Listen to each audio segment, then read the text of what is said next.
بتا سکتا. وہ یہ کہہ رہا ہے کہ میرا اور اس کا ایک ہی بات ہے کہ عمران خان کو بھی جیل میں ڈالو. اور لگتا یہ ہے کہ اگریمنٹ جو اس نے کی ہوئی ہے وہ اگریمنٹ کے اوپر عمل ہو رہا ہے کہ عمران خان کو اپنے کیمپین نہیں کرنی چاہیے, اس کو جیل میں ڈالنا ہے. اور میں یہ سمجھتا ہوں کہ جو میرے اوپر قاتلانہ حملہ ہوا تھا اس کو پتا تھا. جو وہ تسنیم حیدر جو لندن میں بیٹھ کے اس نے برطانیہ کی پولیس میں رپورٹ دی ہے کہ اس نے کہا تھا کہ عمران خان کا اور ارشد شریف کا قتل ہونا چاہیے. اور وہ وکیل جس نے ریپرزینٹ کیا تھا وہ کنفرم کرتا ہے کہ اس کے سامنے اس نے قتل کی بات کی تھی. اور یہاں بیٹھے ہوئے تھے لوگ جنہوں نے ان کے ساتھ مل کے یہ میرے اوپر قاتلانہ حملہ کیا تھا, جس میں شہباز شریف ہے اور جس میں میں بتا چکا ہوں شہباز شریف اور دوسرا یہ جو رانا ثناء اللہ, یہ سب قاتل ہیں. اور پھر ڈرٹی ہیری. تو میں سوال یہ پوچھتا ہوں کہ کیا یہ ملک چل رہا ہے اس آدمی کے کہنے پہ, منی لانڈرر, مجرم, سزا یافتہ, جھوٹ کے اوپر بھاگا ہوا, کہ عمران خان کو آپ نے کیمپین نہیں کرنے دینی. تو یہ پہلا قدم تھا اس کا. جب مجھے سازش کی سمجھ آ گئی کہ یہ ہمیں اکسا رہے ہیں, فوری طور پہ میں نے, کیونکہ مجھے ٹی وی پہ تو بین کیا ہوا تھا, میں نے سوشل میڈیا پہ کہا کہ ہم سارے کارکنوں کو کہا کہ اب آپ واپس چلے جائیں. ہم نے ریلی کینسل کر دی. کیوں ریلی کینسل کی؟ کیونکہ مجھے سمجھ آ گئی تھی کہ یہ آپ تصادم چاہتے ہیں اور یہ میرے اوپر ڈالنا تھا کہ عمران خان نے یہ سارا کچھ کروا دیا. تو میں نے ریلی کینسل کر دی. لیکن مجھے تب تک پوری طرح علم نہیں تھا کہ ہوا کیا ہے. آہستہ آہستہ ہمیں خبریں آنی شروع ہوئیں کہ انہوں نے کس قسم کا ظلم کیا. میں یہ چاہتا ہوں کہ صرف یہ 30-40 سیکنڈ کی یہ ہم نے ایک ویڈیو بنائی ہے, آپ ذرا دیکھیں کہ یہ لگ رہا ہے کہ ان کے اوپر کوئی بہت بڑا یعنی تحریک انصاف کے کارکنوں نے کچھ کیا ہے. یہ ذرا دیکھیں کہ وہاں انہوں نے, پولیس نے کس بے دردی سے جو کیا, یہ دیکھیں پلیز.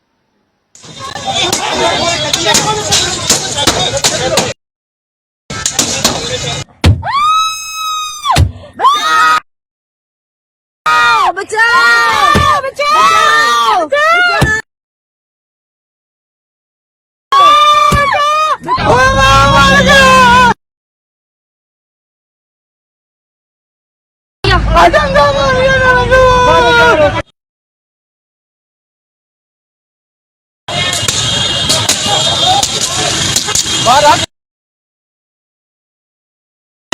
انہوں نے کچھ ملایا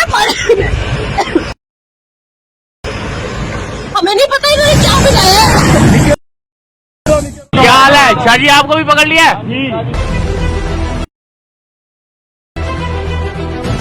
تو پھر اب کیا زیادہ ہے آپ کا؟ کوئی بات نہیں, خاص کی خاطر جان جی نہیں بتا رہا.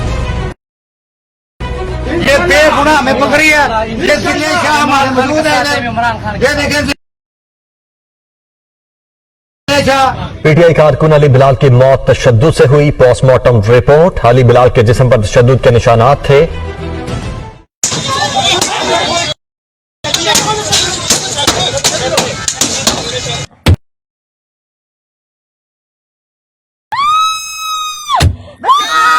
بچاؤ بچاؤ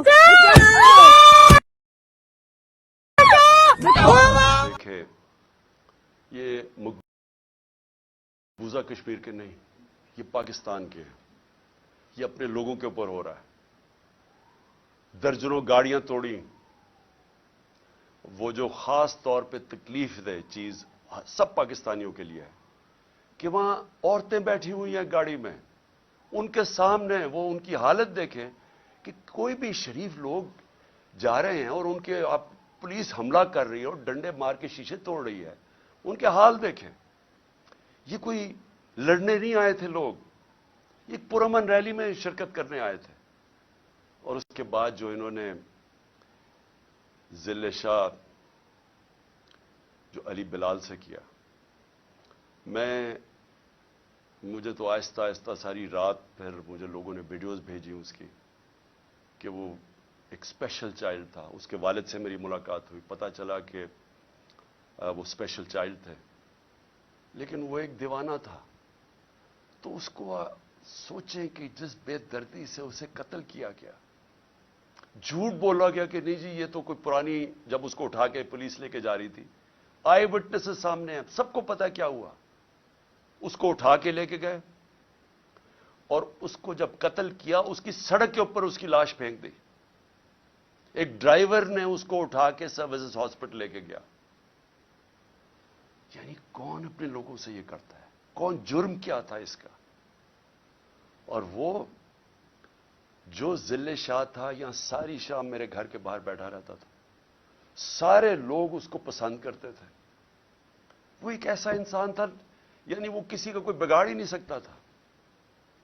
مجھے صبح کے 5 بجے آوازیں آتی تھی اس کی باہر سے, عمران خان کو وہ آوازیں دے رہا ہوتا تھا. اور مجھے افسوس یہ ہے کہ مجھے موقع ہی نہیں ملا اس کو ملنے کا.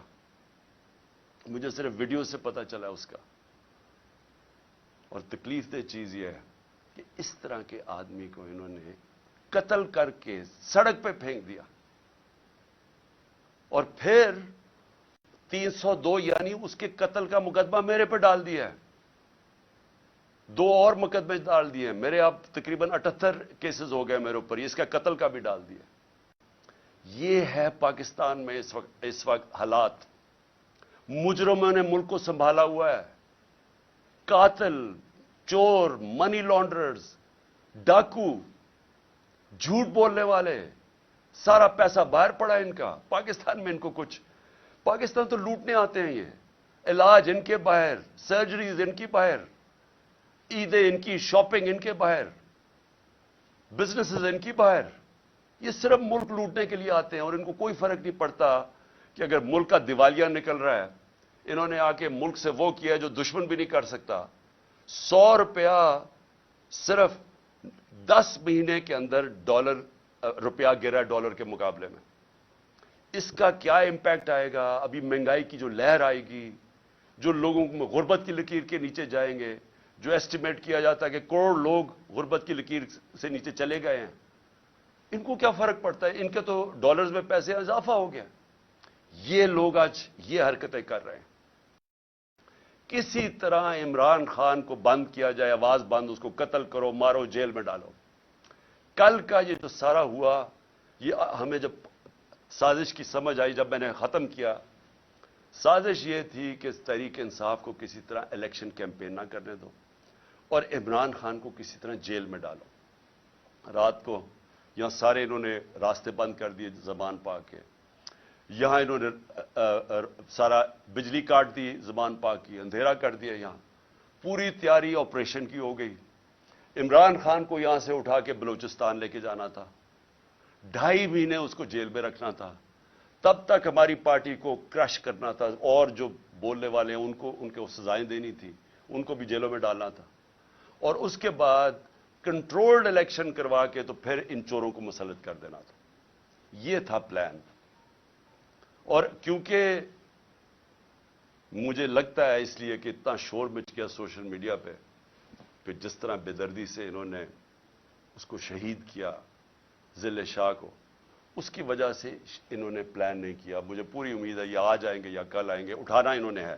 یہ میں آج قوم کو ساروں بتا دوں کہ ان کے پلان کے اندر وہ جو لندن میں بیٹھا ہوا بگوڑا ہے, اس کے پلان کے اوپر اس نے کوئی اگریمنٹ کی ہوئی ہے, اس پہ چل رہا ہے پاکستان. تو عمران خان کو جیل ڈال رہے ہیں انہوں نے. خیر میں تیار ہوں اس کے لیے, جیل کے لیے تیار ہوں, بلکہ میں تو ہر چیز کے لیے تیار ہوں.